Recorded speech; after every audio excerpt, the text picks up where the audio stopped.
Medfield TV. Community shows.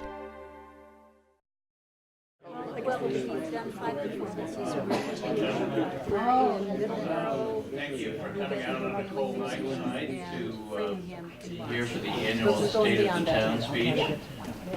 This is the 8th speech you've given, which I guess makes you kind of a regular. Representative Garlick used to do this at the town hall until we built the Taj Mahal, and now she would rather come here.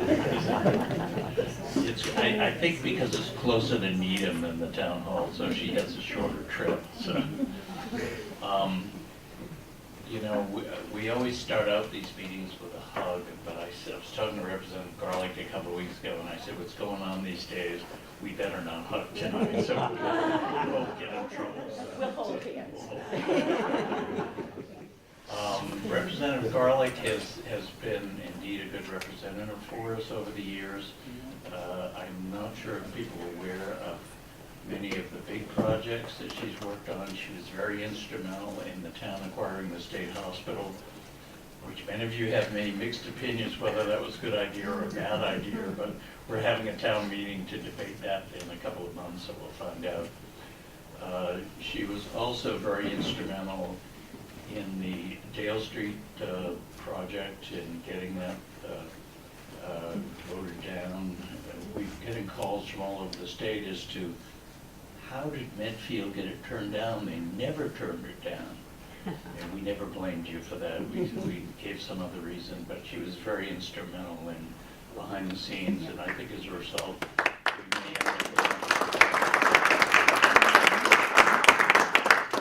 but that's enough for me to say in one night, other than to say thank you for all you've done. We have about $50 million more in projects. Where's the superintendent? He only wants $50 million. I think Council on Aging only wants about $2 million. We need a few million for bridges and roads.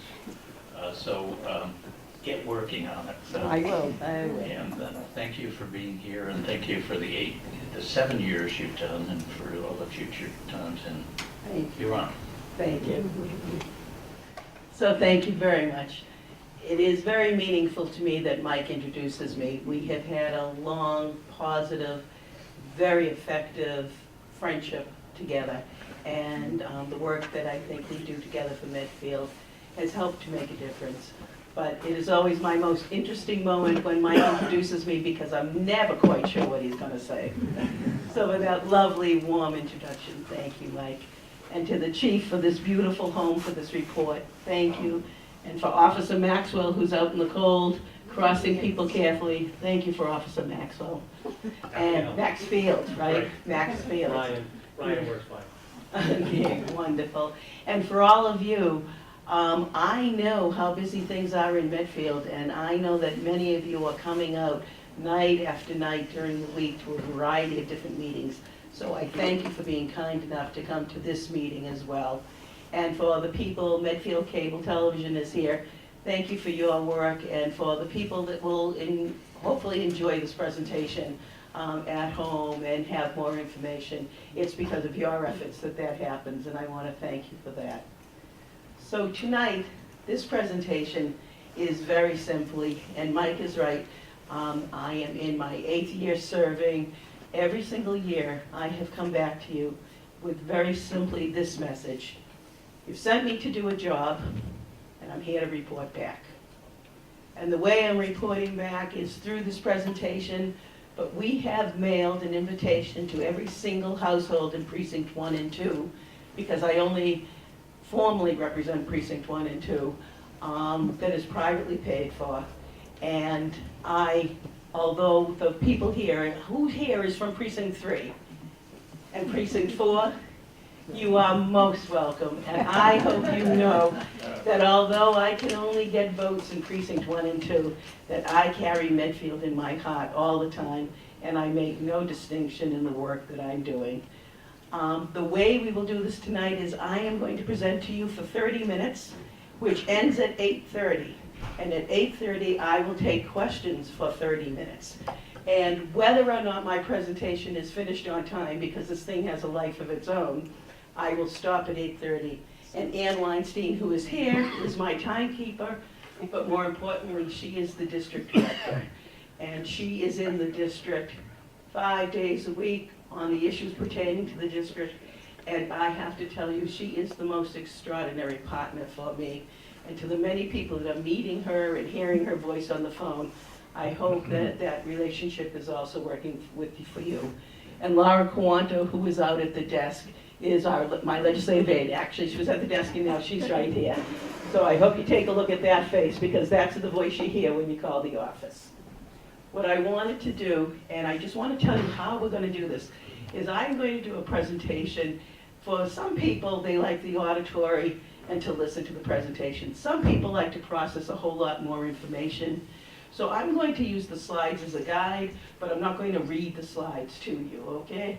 This is so people that want more information, you can read it up there. And this is how we're going to look at the evening tonight, and I'll get started to see how much we can get through. The most important thing I want you to know is in this time, with the privilege of serving you with your vote, I was elected in 2010. In that time, I'm a registered nurse by profession, and in that time, I have now served on all of the major health care committees in the legislature. In my second term, I was the vice chair of the Joint Committee on Education, a very strong value for the district I represent, which is all of Needham, all of Dover, and precincts 1 and 2 in Medfield. In my third term, I was the chair of the Joint Committee on Elder Affairs, and I am now presently the chair of the Joint Committee on Mental Health and Substance Use and Recovery. I also serve at the national level now with the experience I have, and I am the chair at the national level for the Council of State Governments on their Health Public Policy Committee, and I am in the Board of Directors in Massachusetts on the Caucus of Women Legislators. But for me, having those positions, the voices I hear and the voices I bring are the voices of the 40,000 constituents that I represent. And this is a graphic of these areas. The individuals are my #1 priorities, but for me, the town of Medfield itself, our municipal issues, becomes a constituent of mine.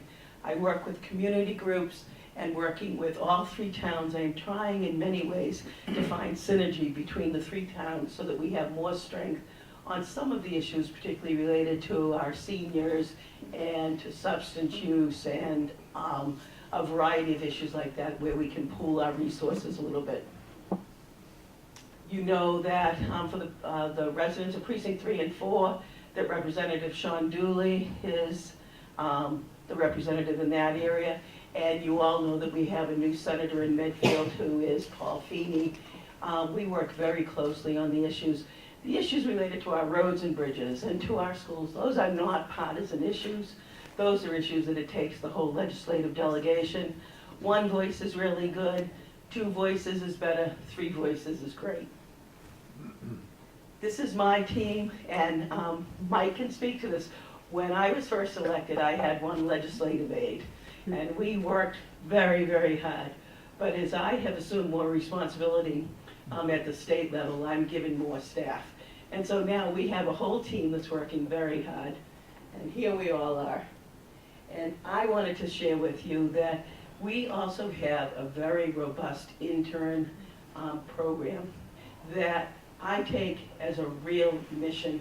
I'm deeply committed to teaching our young people about good government and helping them to believe in the integrity of good government and the work. So I take interns during the summer only from my district, and when they come in, I sit with each one of them individually, and then we have a staff luncheon with all of them together. They have a project that's of their particular interest that they're working on. They have work that is necessary to do in the office, and there is a speaker series that is set up within the State House where the governor, the attorney general, people who are heading agencies all come to speak to those interns. At the end of that summer session, they again sit with the entire staff. They present the work of their research. They fill out an evaluation form, and they write a letter to the interns who will follow them the next summer. And anyone who is having a moment where you're saying to yourself, what does the future hold for us? call me and I'll read you a few of those letters, and you'll believe in these young adults like I do. This is a graphic that I always use. It is the best way for me to show you how I picture my work. People think that because I am a legislator that all I do is legislate, and it is just a portion of what I do. I would say it's about 30% of my work. The work related to the budget is another 30%. We hear about the budget at this time of the year. I work on the budget 365 days a year, and how we're going to fashion that budget. The budget is very simply our values in action, and so my focus on that is continuous.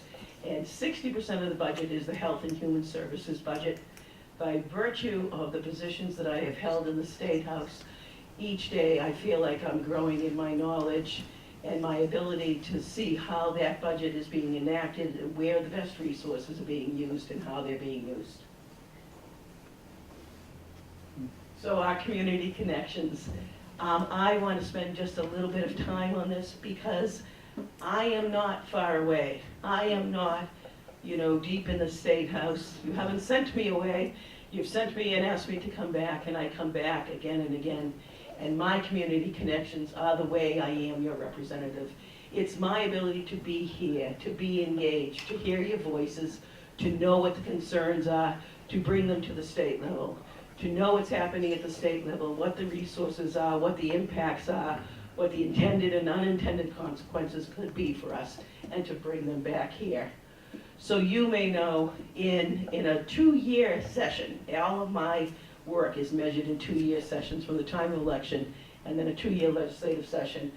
In this past 2-year session, from my 3 towns, I have had over 1,000 unique individuals contact that office, either by phone, by mail, usually it's by email. 1,000 unique individuals, and what I have found is once people connect with the office and they hear Laura's voice or they meet Ann, they connect again and again. So those relationships are very strong. You know that I hold district hours at the Medfield Library, always at Medfield's days with a booth and wandering around to get my lunch. The State House visits and the lobby days, where many people come into the State House from the town of Medfield on particular issues to deal with that. I also attend Medfield Town Meeting. I know Scott's here. I think it is the best way for me to know this town. And if you want to know how a town really operates, see how they interact together and see where they decide to spend their money.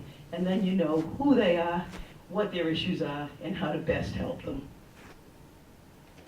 And for these many issues that are the ways that I try and support the community, not only with our interns on our Council on Aging, but Medfield, I have to tell you, how many people in this room know an Eagle Scout in Medfield? It is an extraordinary hallmark of this town, which is different than any other town in the Commonwealth. And I always consider it a privilege. I'm the mom of 4 young adults now, 2 daughters, 2 sons. Both of my sons are Eagle Scouts. I consider it a privilege to be invited to that ceremony, which is at the very heart of how this community feels about its young people. And so when I say that I attend the Eagle Scout ceremony, and from time to time we have the Gold Star ceremonies for the girls, I want you to know that I consider that a privilege, and I consider it very, very important and a way to participate in the community. And then these are our connections with all our local officials. I wanted to say for our superintendent has worked with the superintendent in Needham, and there's a new superintendent in Dover and Sherburne on legislation, and I had the good fortune to tell him this legislation that we're working on isn't overly exciting, and it isn't particularly flashy, but it is about the mechanics of how we procure services. And given that good work, that legislation in its first session received a favorable report this week. So working with the superintendent and on those issues that are big and that lots of community involvement and small that take a lot of think time, we're working very hard with that, and always with all of our other offices. So what are those issues? Mike alluded to you that I work on the issues related to the town. I'm telling you, I feel the town is my constituent as well. So certainly, one of those is around housing. I was here last week for the Housing Trust Fund meeting. I am deeply committed to the issue of Tilden Village for a variety of reasons, from being the chair of Elder Affairs, from knowing people at Tilden Village and who are living there, from knowing that Tilden Village is in my precinct, for all of those reasons. But you know that in our town, there is a very strong drive to increase the number of units at Tilden Village. That's going to take a lot of work. I voted on the housing bond bill yesterday, which is millions and millions of dollars. Inherent in that, they would not allow earmarks on that. Not that I wasn't sitting in the chairman's office begging for money, but they wouldn't allow earmarks, but there is a formula in that in which DHCD will allocate money to municipalities, and I guarantee to you that I will make sure that DHCD knows that Medfield's on the move, looking for money. We have a good plan. We have to build these units. The Dale Street project that Mike told you about, many people, I was a member of a team that was working on that issue. Many people worked on that issue. There was great leadership from the town, incredible energy from the neighborhood group. My job was to work with the state agency, which was the Mass Housing, and I did that in a manner that I would like to think was very thoughtful, very deliberate, very well informed, dotted every I, crossed every T, and developed a relationship of trust. And so for my position, I think that that was helpful, but in no way do I in any way want to say that it was the team effort that made all the difference. Medfield mounted an incredible team on that issue, and we saw a benefit on that. And I'm going to ask you just to back up after that slide, and I want to talk about the issue around the planning for older adults that I am constantly available for, have legislation pending on developing a commission for older adults that we can think in new and different ways. Roads and bridges, we know we are working diligently on the issue of the West Street Bridge repairs. The town is working with the state on that.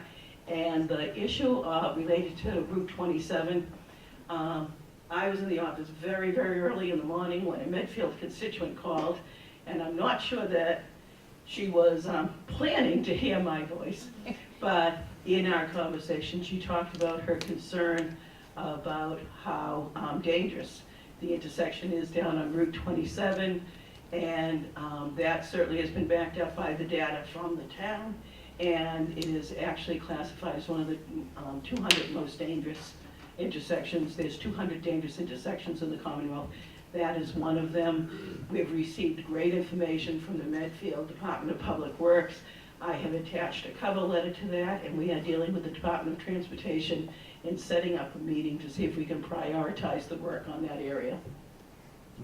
The school construction, all of the credit goes over here to our superintendent, but I receive information from the MSBA on the funding, and I will get updates, and there will be a constant flow of information related to that.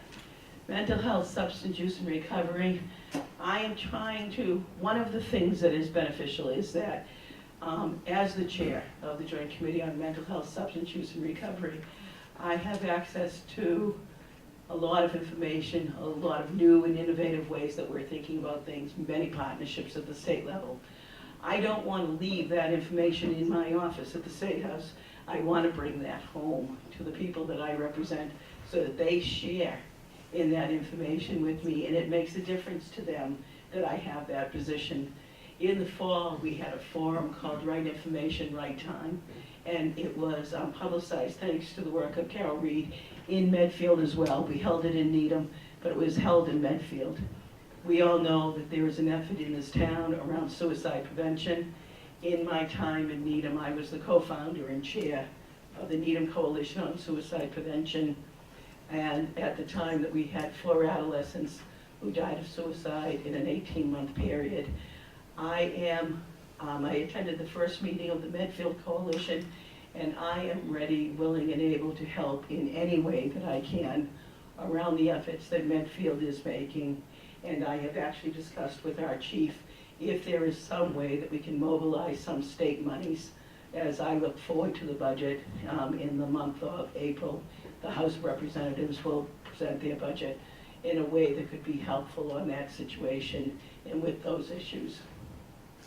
And the issue on recreational marijuana, we may well get to a point, I'm hoping that that might be one of the questions that we discuss in the question and answer period. But I am very vigilant about that issue and want to share that with you a little bit more.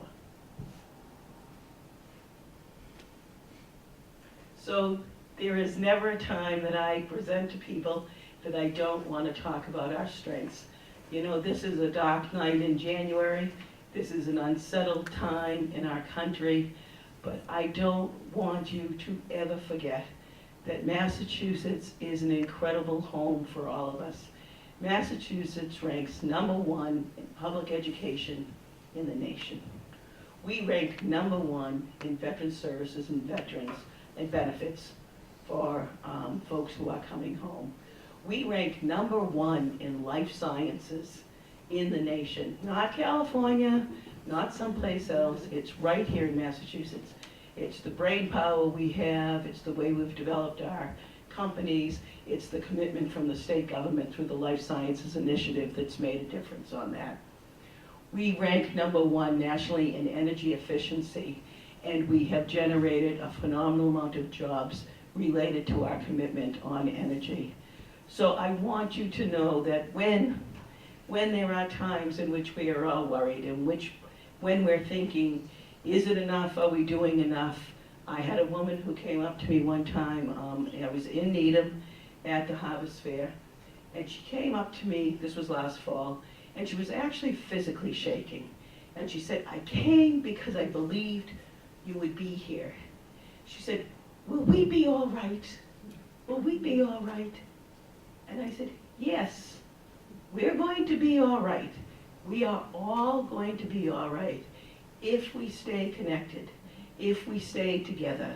If you find an issue that you care about and you work on that issue, don't worry about everything and don't try and work on everything, but find something that you can be connected to. And I said, and remember to look up and look around. You know, she was standing in the town of Needham. She could have been standing in the town of Medfield. These are good, strong communities made of good people who care deeply about their quality of life for themselves and for their neighbors. And we're going to be all right. And we need to look beyond our own boundaries and look at the Commonwealth of Massachusetts and be proud of the work that we're doing and the energy that is being put into making sure that we can keep the life in Massachusetts the way we want it to be. So in that legislation, though, for this 30% that I'm telling you about, there are new laws. I want to tell you two things before we start this discussion. One is that the big laws that you hear about, nobody has ever come up to me and said, God, I hope you pass a lot of big laws and change my life on a day-to-day basis in the next 2 years, Denise. People don't want that, right? But you do want good laws to be passed.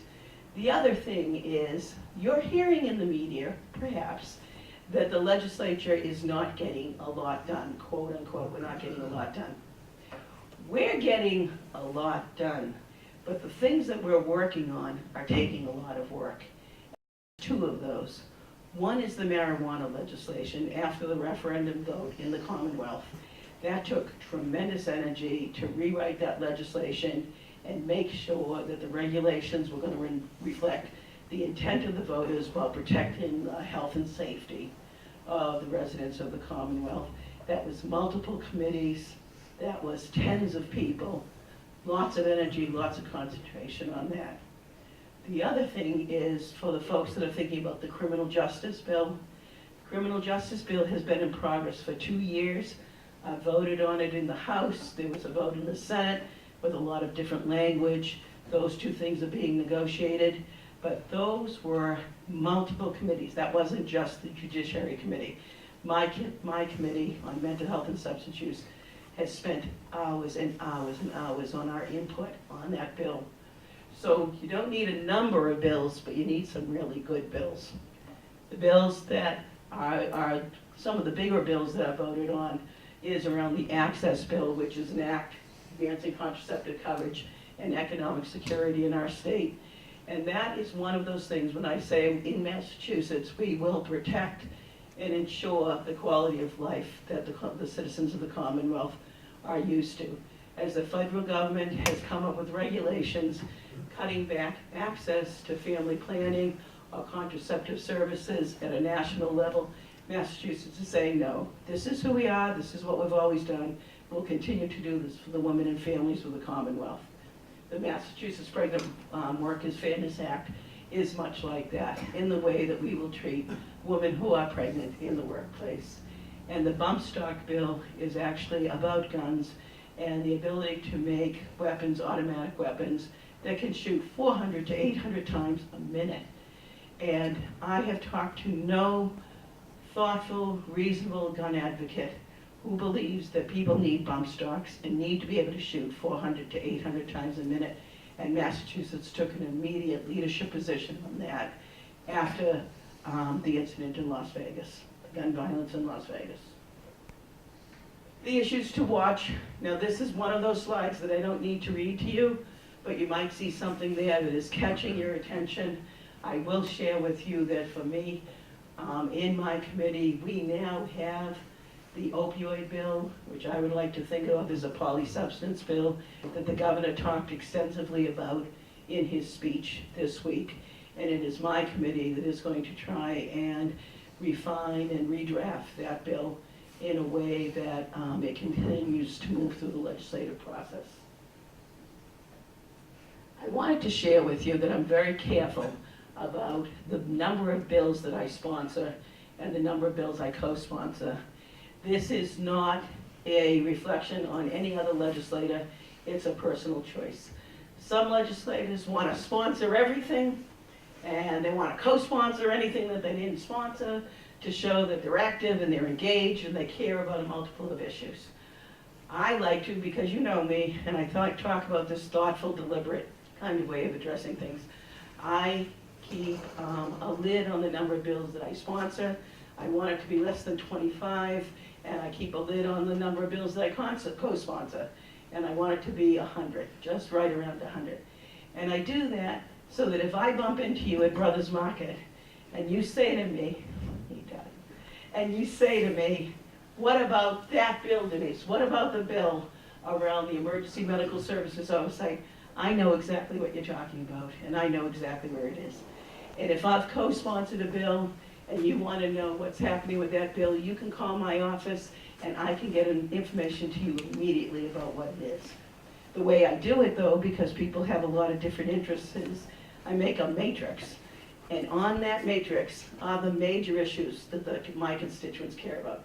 And it's education, and it's energy, and it's public health, and it's public safety, and it's issues related to the environment, and it's issues related to economic development. And I make sure I review the bills that are related to that, and so that you know what this review process is like, I have a little bit more than a week to review 6,794 bills and choose 100 out of that I think reflect the needs of my constituents. And I do that so when you say to me that you care about energy, I can say to you, I do too. I found a bill, not that meets all of your concerns, but a bill that reflects my ability to go to the chairman of the Joint Committee on Energy and say, this matters to my district. Maybe it's not this exact issue, but I get to develop that relationship and have that conversation. So I'm going to give you just a couple of examples. One is, so how do I decide? How do you decide 100 out of 6,000 more bills, right? One bill was an act relative to the emergency stock supply of epinephrine in schools. I got a call from a doctor in Dover, pediatrician, a town that I represent, who was deeply concerned. We all remember when the price of epinephrine went up to $400. Deeply concerned that it was going to be impossible for families to have epinephrine at school, epinephrine at home, epinephrine in the backpack. And he wants us to consider having stock supplies of epinephrine in the school. That bill, we drafted that language out of that. That's gonna be a little tricky. There's lots to think about with that, right? Who's gonna pay for that? What are we gonna do with the expired epinephrine? How are we going to make sure that children who come in all weights and sizes will get the right dose of epinephrine? But it's the right discussion for us to have. So I filed that bill, and we are working with the Joint Committee on Public Health on that. I don't expect that bill to pass in this session. It's very hard to have a first-time bill pass in one session outside of the bill that the superintendent and I are doing, which is this great story. But usually it's very difficult because it takes a lot of work to look at a bill and to find all the concerned parties, all of the stakeholders, and work out all of the issues and concerns. But I'm very proud to file that bill, and I'm glad we're having that discussion at the state level. An act, I'm going to skip back, an act establishing a dentist diversion program. This I'm deeply committed to on several levels. This is also a bill that has been generated by a dentist in the district who I represent. This is a dentist from Needham. He's concerned about the number of dentists that have substance use issues and concerns. And he'd like us to establish a way within the Board of Registration in Medicine for that to be dealt with effectively. This is one of the things that got lost. There was a redraft of how the commission was acting, and they just dropped off some of these smaller groups that were dealing with the issues around diversion. But I wanted to work on this because I want to weigh in on the fact that while we talk about the number of opioids in healthcare, there are a great deal of opioids that are being accessed through dentists. And anyone who's had an 18-year-old having their wisdom teeth out, when you bring them in, before they even touch their mouth, there's a prescription for 30 of oxycodone on that counter. We have to do better than that. And so because of this bill, not only can I help the dentist with the diversion, but I am in constant contact with the Board of Registration in Medicine, and we're now talking about the issue of how we're going to deal with opioids in dental offices, what kind of education our dentists need, and what kind of support they need to effectively prescribe, and then to take care of themselves in the process. And just, I think there was one third bill in. Okay, and this was the bill that I also wanted. This is a bill on a task force on creating for older adults. And this is something that's important to us in Medfield. And the older adults I'm talking about, the older adults in the Commonwealth that presently receive services now are so poor and so sick and so deserving of those services. But it's a small part of the population. And I always say, there's another small part of the population that is so rich that they're never going to have to try and figure out what the future holds for them or how they're going to take care of their own needs. The rest of us are in the middle here, and there's not a whole lot of support for us, and there's not a whole lot of services for us. And I think we have to talk about kind of the middle class, older adult, how we're going to address those issues. And I think if we're going to talk about it, we don't need to bring the same people to the same table to tell us what the solutions are, but we need new and different voices. And so this task force calls for certainly older adults who in the community to serve. It calls for the head of the Blue Cross Blue Shield Foundation, not the insurance company, but the foundation, for the Tufts Foundation that has a major initiative going on. Instead of bringing agency voices to the table, which becomes a struggle over resources and who's going to get what, let's bring some new voices, and let's talk about public-private partnerships, and let's talk about different ways to plan for the future and take care of each other. So that was the genesis of that bill, and that was everything I had learned in that 2 years as being the chair of the Joint Committee on Elder Affairs. So it's what time? It's 8 o'clock. You don't mean it's 8 o'clock. Okay, so it's 8 o'clock. So this is as far as I get in this presentation.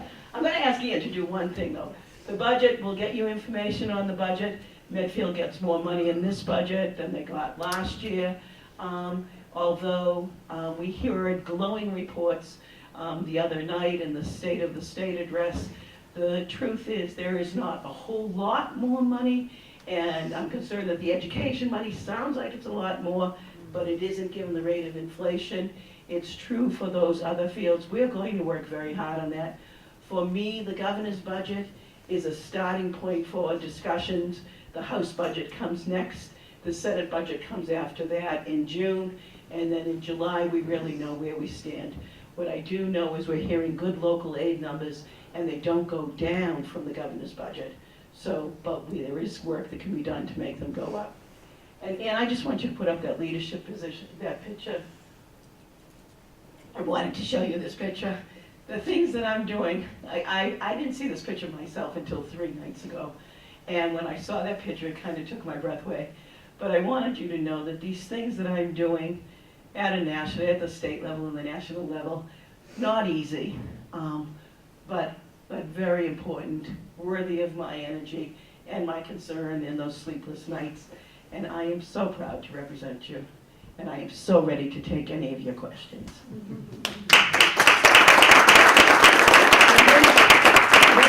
Laura to bring you the mic.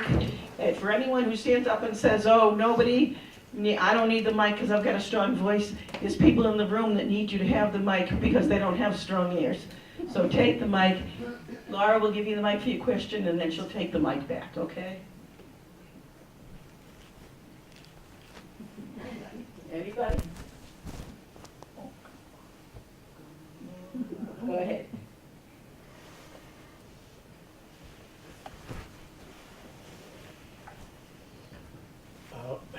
Representative, in the governor's State of the Union speech, he referred to the need to build 125,000 housing units by 2025. I've also read that the MAPC is saying that in eastern Massachusetts, we need 435,000 housing units by 2040. Seems to be one of the reasons people like Massachusetts and living here is that there's some open space, there's water resources, there's recreational resources. Are we in danger of becoming a New York City by overbuilding and crowding everyone in? And do we really need that many housing units I know they say the economy needs it, but is it a little overkill? Yeah. I did catch myself on this mic. So you all heard Mike's question. So this is the issue of balance, and this is the issue of why we need to be thoughtful. How many housing units do we need in Massachusetts? When I was the chair of the Joint Committee on Elder Affairs, I traveled to over 100 communities with colleagues who are representatives, and I met seniors in their Council on Aging, in their senior centers. The most overwhelming issue for older adults is housing. Their second issue is transportation. I'm the mother of 4 young adults. I am deeply concerned if my children are going to be able to live. I don't think they can live in my district, to tell you the truth, if they're going to be able to live in Massachusetts because of the cost of housing. We are the 3rd highest rental market in the country. That's for a lot of good reasons. We've got good jobs here. People come to Massachusetts, they want to stay here. The work we're doing on our values and the kind of life we want to have, people want to be here, but can they afford it? So I wouldn't pretend to you for a minute, Mike, that I knew what the magic number was, but I know that we have to be thoughtful how we do it. It's why Medfield is so carefully engaged in their issue around housing right now. We know that we need some more housing in Medfield. What we know most of all is we want to get to that place where we can make the decisions about how that looks for our community, where those units of housing will be, how many it will be at one time. It's why the fight down on Dale Street was not, let's not put 200 units there, why there's a little bit less concern about the 36 units. How are we going to do this? Who are we going to be? And I think you're right, Mike. How do we, if we say we're proud of being Massachusetts, and we're proud of the things that we can do and the way we live, how do we preserve that? Well, we make sure that there's going to be ways for the young people of this Commonwealth and the older adults of this Commonwealth to live here with us. Any other questions? Good, good, good. You have to come back fast now.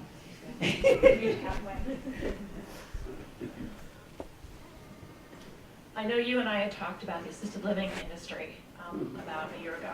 So I was curious how that has developed since. I mean, one of the things, LCB is still on our radar here in Medfield. We were just at the Mass Historical Commission at the most recent hearing, and you know, it's really disturbing to think that they're going to try and still push that facility behind the Peak House and the Clark Tavern. And I think the thing is, you know, as researching that particular company, one of the things that was very disturbing to me was to learn that some of these companies that have facilities in other states, like LCB, for example, has locations in Vermont, New Hampshire. It wasn't clear to me that when they get licensed in Massachusetts, their track record, their inspection history from Vermont and New Hampshire doesn't necessarily make it to Massachusetts. So if we're looking out for our elderly consumers who are, you know, doing their research for assisted living, for example, it's not easy for them to uncover that kind of information to find safety violations and health violations. So I'm just wondering what's happening with that industry to protect our seniors, because that was really concerning, the things that I found out about what was happening.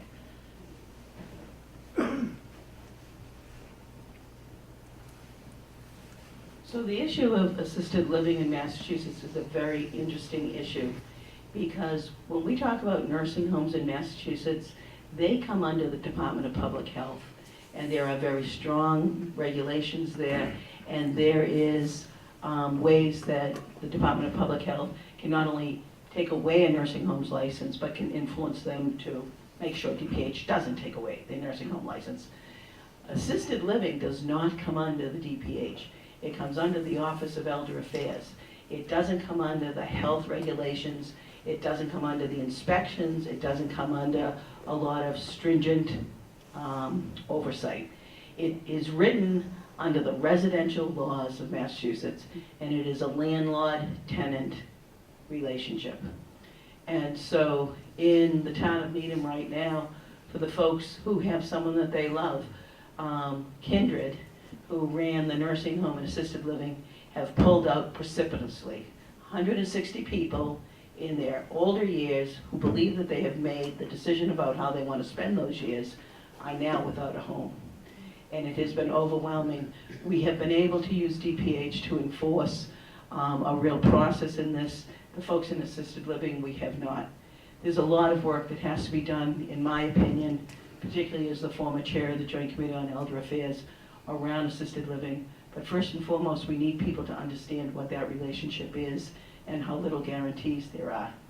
On the flip side of that, for many people, assisted living makes a major difference, and it is their transition, and it makes possible for them to stay in their communities. The issue of LCB and down behind the Peak House, that's a layering on of issues around congestion, around Route 109, around that actual location and how it's going to impact the Peak House. So there's layers of this, but around the assisted living right now, we don't have as much influence and as much leverage as I think we need to have. And what I am seeing is a creeping of regulations that did not happen when I was the chair, but I believe the new chair is going to allow, of the services that can be done in assisted living. And we are increasingly going to have an older, more medically fragile population in those environments with very little support. You know, assisted living, you get support 9 to 5, Monday through Friday. Not evening, not night, not weekend, unless it's a very big facility. Any other thoughts? Please.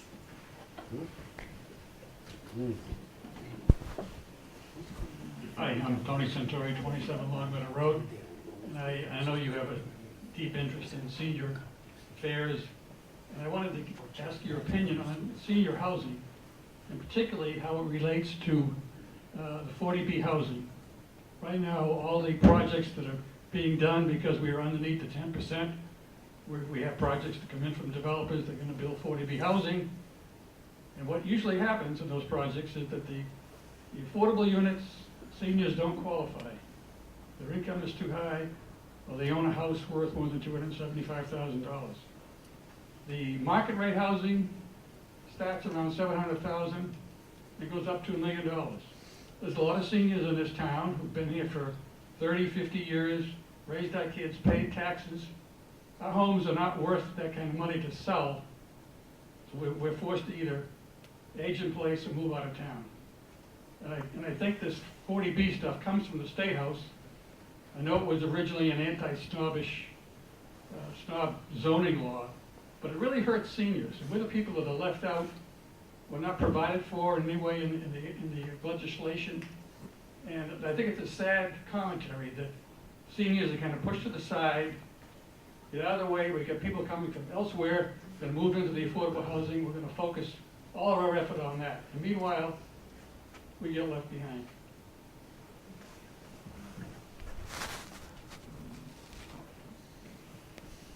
So Tony, number one, you were kind enough to let me know that you were going to talk about this issue, and I appreciate that.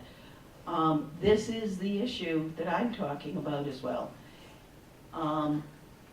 What you're talking about is the middle-class seniors.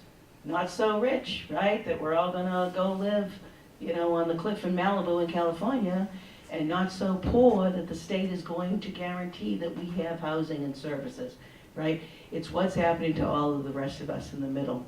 And we have to figure out how that's really gonna work.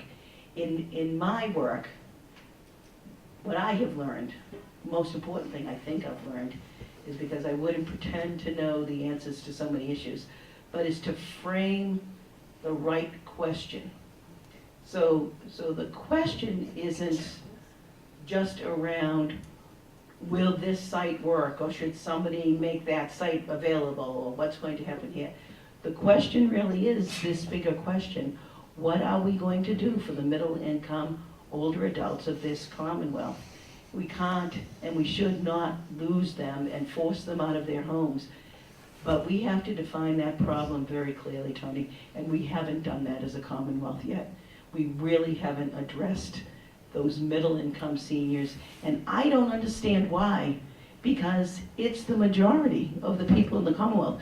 We have a very young population that we talk about all the time, and the millennials, and they're coming to Boston, they're doing a great job. But when we leave those real urban areas, it's the older adults of the Commonwealth. When you look at a map of the Commonwealth, in 10 years, the majority of the Commonwealth's municipalities will have people over 60 years old as 30% of their population. How are we going to address that issue? And Tony, I wish that I could tell you that I think the problem is being defined correctly, but I don't. I think it's exactly this problem of the middle-income senior that nobody is talking about. And I was in West Roxbury. I talked to a woman who could sell her house in West Roxbury for $800,000, and she couldn't do that because in the end, she couldn't afford the rent of an apartment for what she thought might be 20 or 25 years and her utilities.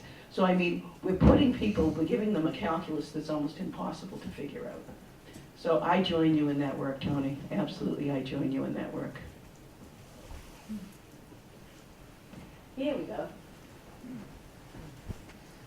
When I go to see our students all the time, I say the kindest thing you can do to a speaker who comes is actually ask a question. That moment when there's no question, it's just, oh, thank you. You're talking about assisted living Yeah. a lot, but senior housing, whether everybody realizes the middle class and all those people that are renters, they're either going to work the rest of their life until they drop because there's not enough senior affordable housing for them to live in while they're still here. I see it down at Tilden, people moving into town and they're looking for places for their parents to move closer to them. Not in a, system where it's costing a fortune, but an affordable place they can live.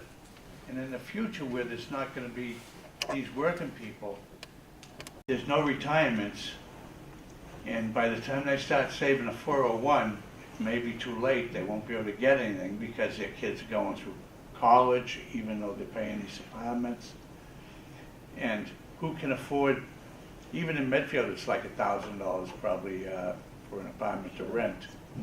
I mean, now you picture yourself 65 and making, just a living wage, not a big wage, but to get by. Down the road, there's gonna be a lot of people in that boat. They're gonna need some affordable senior housing. Thank you. And I agree with you. I agree with you. Denise, I appreciate all the things that you've outlined, and I know through our work, you do so many of these things all hours of the day. You work really hard to tell us what you're doing. I think what I would like to know is, how can people my age, living here in Medfield, now we have more time and the ability to give back, how can we help the myriad things you're doing for us? Do you have advocacy, or, how does it go that way to help what you're doing? Because I'm really amazed at the scope and the different issues.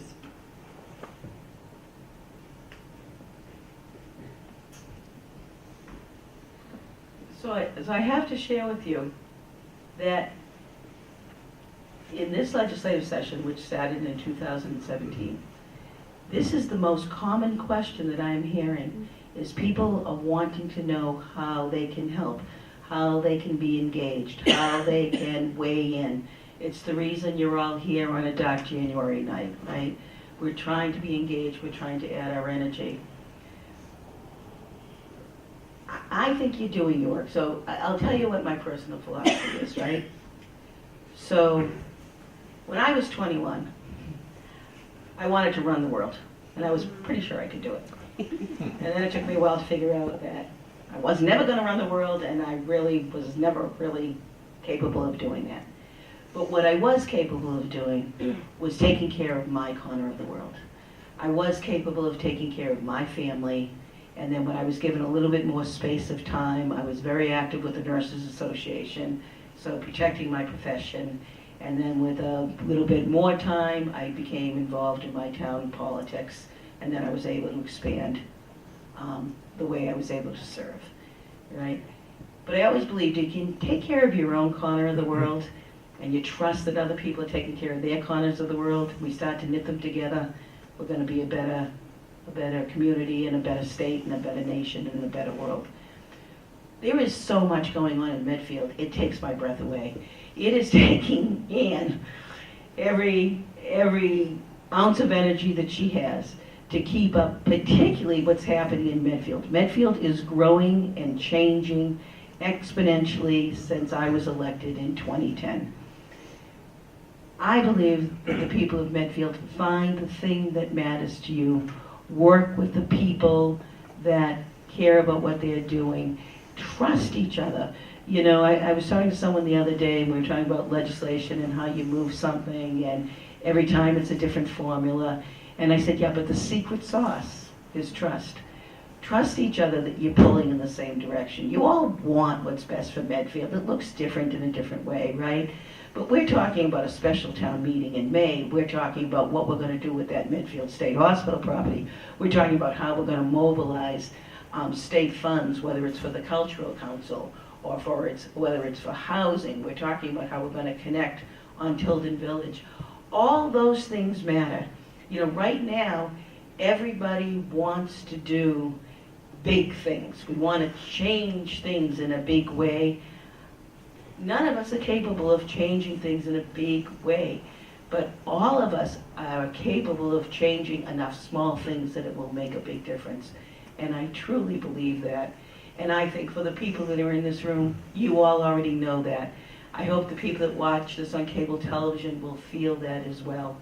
But this town is growing, it's on the move, every voice counts. Decisions that are being made now, you are making decisions now for the generations that follow you. Feel that responsibility, rise to that responsibility, and help each other in the process, I think. Thank you. Thank you.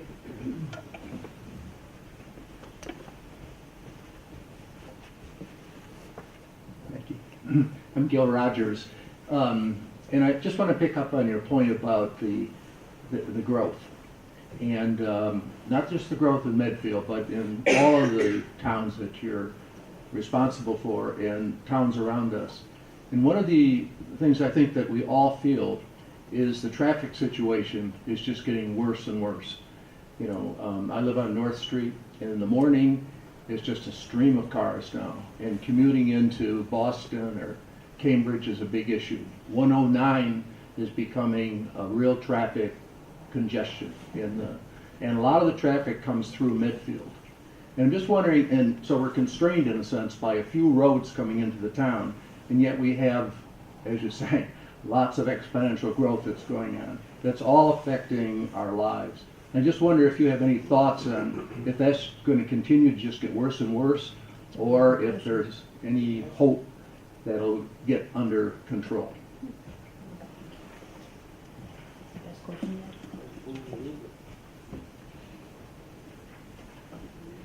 So you realize you're talking to a woman who's on the Mass Pike every morning. You know, I'm just growing old on the Mass Pike, I'm telling you. But it is the transportation issue, and how we're going to solve that transportation issue. You know, what we didn't talk about that is much more a pertinent issue in the town of Needham, but is public transportation, because we've got 4 commuter rail train stops there. So, but I'm working on that MBTA issue on a weekly basis. There is so much that this Commonwealth needs to think about when we think about public transportation and what that will look like. The people in Medfield, some people come to Needham to get the commuter rail. A lot of people go to Walpole and pick up that line in there. So I'm thinking a lot about that and how effective it is. I have been working consistently on the issues down on 128 in that Adder lane that's going to make a difference. But because I represent Needham, Dover, and Medfield, we're not going to throw those towns under the bus. But when I go down through Westwood on 109, you'd think that that was an airport runway with all the lights that are flashing. And I'm like, where are we going with all of this? So we're going to have to get much more thoughtful about public transportation, what we're doing with our roads and bridges, how we're going to maintain the ones that we have, which we are not doing, and how we can do a better job around the planning for that. But it is the issue of the future, Gil. It absolutely is. You know, it's housing and transportation, no matter what age you are. The most overwhelming issues in the Commonwealth are around housing and transportation when we think of planning. And I will tell you, and I'm just going to take this moment to tell you this because Ann's given me the sign that we're almost up to 8:30. I want you to know the other issue is around mental health. And when I start to plan my budget, I go to the town leaders. So, and when I say my budget, I submit a budget request. I meet with the chair of Ways and Means. I have a general request. I usually get to cite 3 things. Out of those 3 things, I get 1. I mean, there's a whole formula there, right? But I went to the local police chief, to the local Board of Health, and I said, you know, what's the major issue you're dealing with? I'm doing this budget development, how can I be helpful, right? Well, it's all mental health now, Denise. It's all mental health that we're dealing with. And that encompasses polysubstance use and those issues. So I was like, of course, right? I'm at the health department. I left there and I went to the fire department, and I said to the fire chief, you know, this is an open-ended invitation to talk to me about equipment, talk to me about safety lifts, talk to me about fire engines, talk to me about all that. What is it, chief? What's your biggest issue? It's all mental health now, Denise. We're dealing with these mental health issues all the time. And I was like, whoa. And then I got out to my car and I thought, well, of course they are. These are the first responders, right? These are the first responders that are dealing with a lot of mental health issues, that people that are using substances, people that are involved in domestic violence, people, you know, around the issue of suicide. Our first responders are dealing with those issues all the time. I went to my police chief and I said, so chief, blah, blah, blah, you know, what's your wish list? What are you thinking about? And he said to me, it's all mental health now, Denise. We are dealing with mental health issues on a consistent basis. It's where we need help, it's where we need training, it's where we need support. So I wanted to share that with you so that when you think about, we can talk about housing and we can talk about transportation, but when we talk about ourselves, we're going to have those really hard, really honest discussions about what's happening around mental health, how we can help each other, and how we can move into the future in a way that's more healthy than what we're seeing presently. You know, we're hearing this discussion of the opioid crisis. The agencies of the Commonwealth are mobilized on this. The governor is leading on this.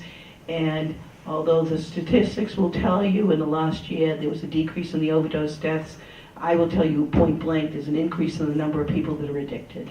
We've got to do better. We've got to talk about this issue, and we've got to help each other. So thank you. And is that my time? That's my time. I'm going to put my contact information on the board. Please call me, email me, write me. I can only be as good a representative as I am connected to all of you, and I am asking you to contact me, and I appreciate it. Thanks. Thank you.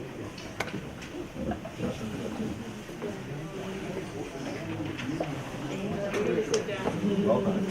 Good night.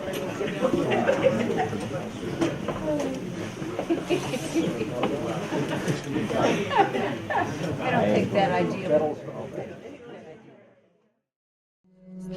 The preceding was a production of Medfield TV.